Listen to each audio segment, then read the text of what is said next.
जय श्री कृष्णा। घटोत्कच के हाथ से अलम्बुस द्वितीय का वध तथा कर्ण और घटोत्कच का घोर युद्ध।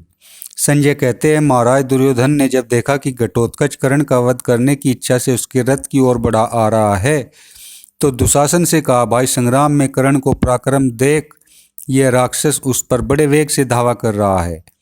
तुम बड़ी भारी सेना के साथ वहां जाकर इसे रोको और कर्ण की रक्षा करो। दुर्योधन यह कह ही रहा था कि जटासुर का पुत्र अलम्बुस उसके पास आकर बोला, दुर्योधन, यदि तुम आज्ञा दो तो मैं तुम्हारे प्रसिद्ध शत्रुओं को उनके अनुगामियों सहित मार डालना चाहता हूँ। मेरे पिता का नाम था जटासुर, वे समस्त राक्षसों के नेता थे। अभी कुछ ही दिन हुए इन नीच पांडवों ने उन्हें मार डाला है। मैं इसका बदला चुकाना चाहता हूँ, तुम इस काम के लिए मुझे आज्ञा दो। यह सुनकर दुर्योधन को बड़ी प्रसन्नता हुई। उसने कहा, अलम्बुस, शत्रुओं को जीतने के लिए तो द्रोण और कर्ण आदि के साथ मैं ही बहुत हूँ।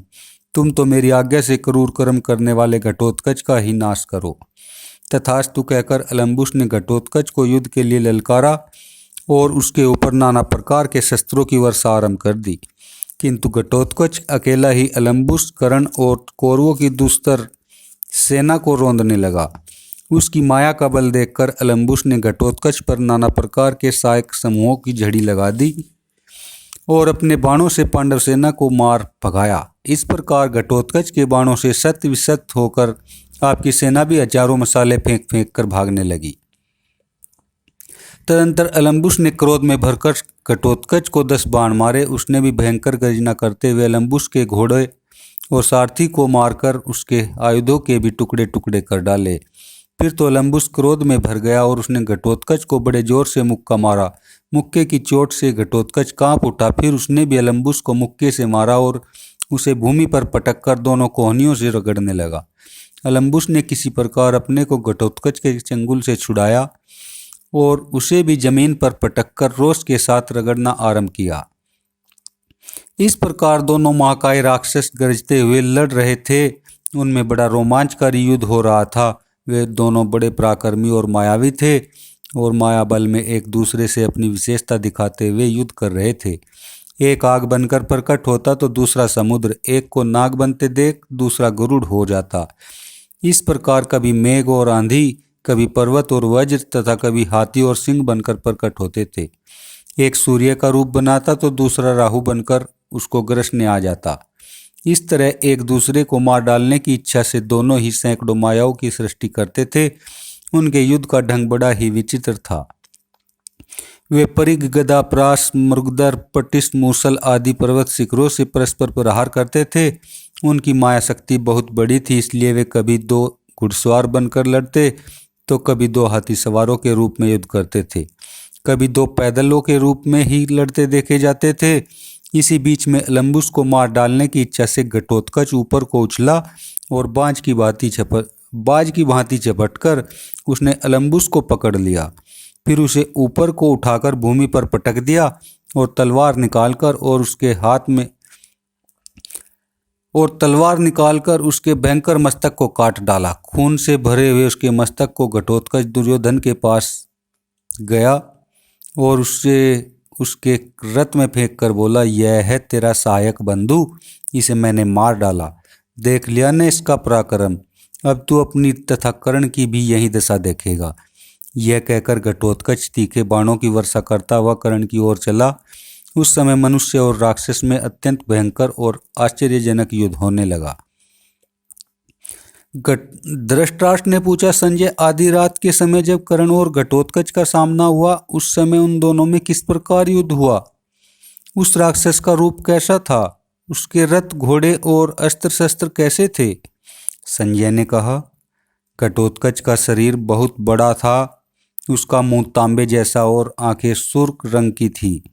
पेट धंसा हुआ, सिर के बाल ऊपर की ओर उठे हुए, दाढ़ी मूछें काली, कान खूंटी जैसे, ठोड़ी बड़ी और मुंह का छेद कान तक फैला हुआ था। दाढ़ें तीखी और विकराल थी। जीभ और ओठ तांबे जैसे लाल लाल और लंबे थे। भौहें बड़ी बड़ी, नाक मोटी, शरीर का रंग काला, कंठ लाल और देह पहाड़ जैसी। भयंकर थी, भुजाएं विशाल थी, मस्तक का घेरा बड़ा था, उसकी आकृति बेडौल थी, शरीर का चमड़ा कड़ा था, सिर का ऊपरी भाग केवल बढ़ा हुआ मांस का पिंड था, उस पर बाल नहीं उगे थे, उसकी नाभि छिपी हुई और नितंब का भाग छोटा था। भुजाओं में भुजबंद आदि आभूषण शोभा पाते थे, मस्तक पर सोने का चमचमाता हुआ मुकुट, कानों में कुंडल और गले में सुवर्णमयी माला थी। उसने कांसे का बना हुआ चमकता हुआ कवच पहन रखा था, उसका रथ भी बहुत बड़ा था, उस पर चारों ओर से रीछ का चमड़ा मढ़ा हुआ था, उसकी लंबाई और चौड़ाई 400 हाथ थी। सभी प्रकार के श्रेष्ठ आयुध उस पर रखे हुए थे, उसके ऊपर ध्वजा फहराती थी, 8 पहियों से वह रथ चलता था, उसकी गड़गड़ाहट मेघ की गंभीर गर्जना को भी मात करती थी। उस रथ में से 100 घोड़े जुते हुए थे, जो बड़े ही भयंकर इच्छानुसार रूप बनाने वाले तथा मन चाहे वेग से चलने वाले थे। विरूपाक्ष नामक राक्षस उसका सारथी था, जिसके मुख और कुंडलों से दीप्ति बरस रही थी। वह घोड़ों की बागडोर पकड़कर उन्हें काबू में रखता था। ऐसे रथ पर सवार घटोत्कच को आते देख कर्ण ने बड़े अभिमान के साथ आगे बढ़कर तुरंत ही उसे रोका। फिर दोनों ने अत्यंत वेगशाली धनुष लेकर एक दूसरे को घायल करते हुए बाणों से आच्छादित कर दिया। दोनों ही दोनों की शक्ति और सहायकों से घायल करने लगे। वह रात्रि युद्ध इतनी देर तक चलता रहा मानो 1 वर्ष बीत गया हो। इतने ही में कर्ण ने दिव्य अस्त्रों को प्रकट किया। यह देख घटोत्कच ने राक्षसी माया फैलाई। उस समय राक्षसों की बहुत बड़ी सेना प्रकट हुई। किसी के हाथ में शूल था तो किसी के हाथ में मुद्गर, किसी ने शिला की चट्टानें ले रखी थी और किसी ने वृक्ष। उस सेना में घिरा हुआ घटोत्कच जब महान धनुष लेकर आगे बढ़ा तो उसे देखकर संपूर्ण नरेश व्यथित हो उठे। इसी समय घटोत्कच ने भीषण सिंहनाद किया। उसे सुनकर हाथी डर के मारे पेशाब करने लगे। मनुष्यों को तो बड़ी व्यथा हुई। तदंतर सब और पत्थरों की भयंकर वर्षा होने लगी। आधी रात के समय राक्षसों का बल बढ़ा हुआ था। उनके छोड़े हुए लोहे के चक्र, भुसुंडी, शक्ति तोमर, शूल, शतग्नि और पटिश आदि अस्त्र शस्त्रों की वृष्टि हो रही थी। महाराज, उस अत्यंत उग्र और भयंकर युद्ध को देखकर आपके पुत्र और सैनिक व्यथित होकर रणभूमि से भाग चले। केवल अभिमानी कर्ण ही वहां डटा रहा। उसे तनिक भी व्यथा नहीं हुई। उसने अपने बाणों से घटोत्कच की रची हुई माया का संहार कर डाला। जब माया नष्ट हो गई तो घटोत्कच बड़े अमरस में भरकर घोर बाणों का प्रहार करने लगा। वे बाण कर्ण का शरीर छेदकर पृथ्वी में समा गए। तब कर्ण ने 10 बाण मारकर घटोत्कच को बीन डाला। उनसे उसके मर्म स्थानों को बड़ी चोट पहुंची और कुपित होकर उसने एक दिव्य चक्र हाथ में लिया तथा उसे कर्ण के ऊपर दे मारा, परंतु कर्ण ने बाणों से टुकड़े टुकड़े होकर वह चक्र भाग्यहीन के संकल्प की भांति सफल हुए बिना ही नष्ट हो गया। अब तो घटोत्कच के क्रोध का ठिकाना न रहा। उसने बाणों की वर्षा करके कर्ण को ढक दिया। सूतपुत्र ने भी अपने सहायकों से तुरंत ही घटोत्कच के रथ को आच्छादित कर दिया। तब घटोत्कच ने कर्ण पर एक गदा घुमाकर फेंकी, किंतु कर्ण ने उसे बाणों से काट गिराया। यह देख घटोत्कच उड़कर आकाश में चला गया और वहां से कर्ण पर वृक्षों की वर्षा करने लगा। कर्ण भी नीचे से ही बाण छोड़कर उस मायावी राक्षस को बीनने लगा। उसने राक्षस के सभी घोड़ों को मारकर उसके रथ के भी सैकड़ों टुकड़े कर डाले। उस समय घटोत्कच के शरीर में 2 अंगुल भी ऐसा स्थान नहीं बचा था जहां बाण न लगा हो। उसने अपने दिव्य अस्त्र से कर्ण के दिव्यास्त्रों को काट डाला और उसके साथ माया पूर्वक युद्ध करने लगा। वह आकाश में अदृश्य होकर बाण छोड़ रहा था। उसके बाण भी दिखाई नहीं देते थे।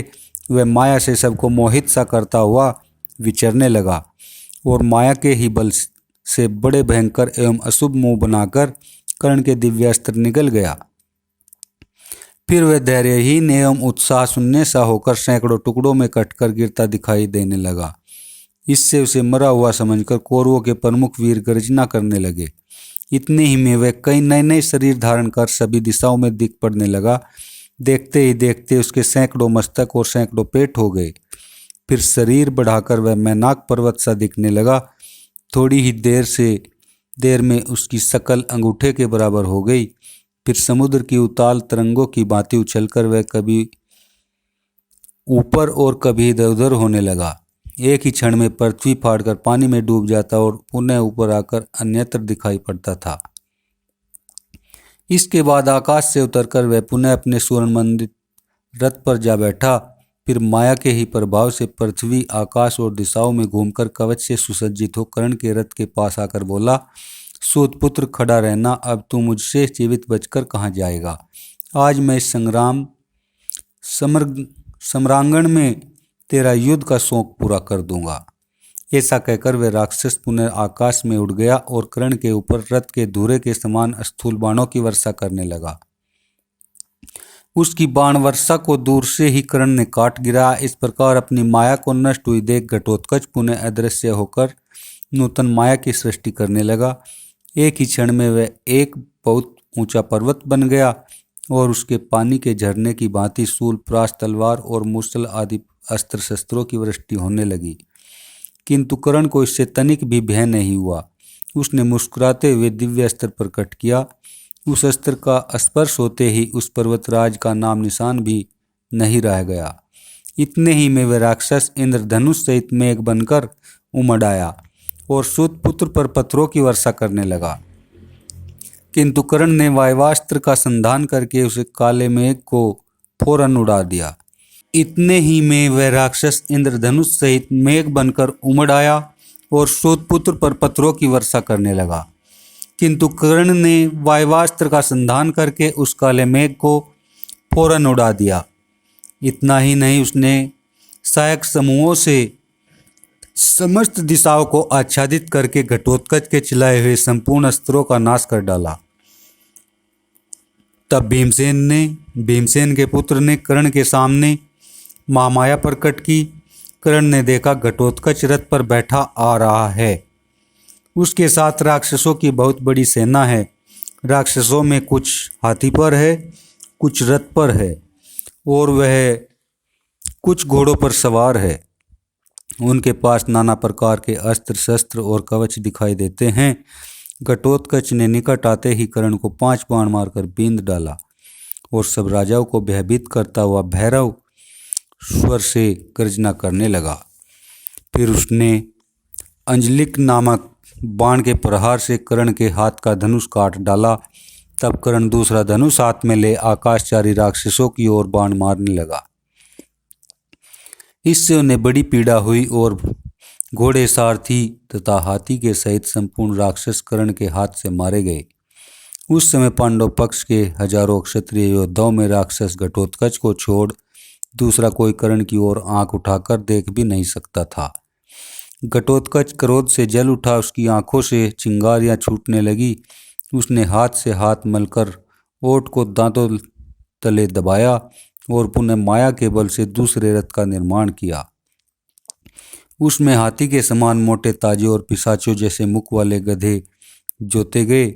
उस रथ पर बैठकर वह कर्ण के सामने आया और उसके ऊपर उसने एक भयंकर अश्नि का प्रहार किया।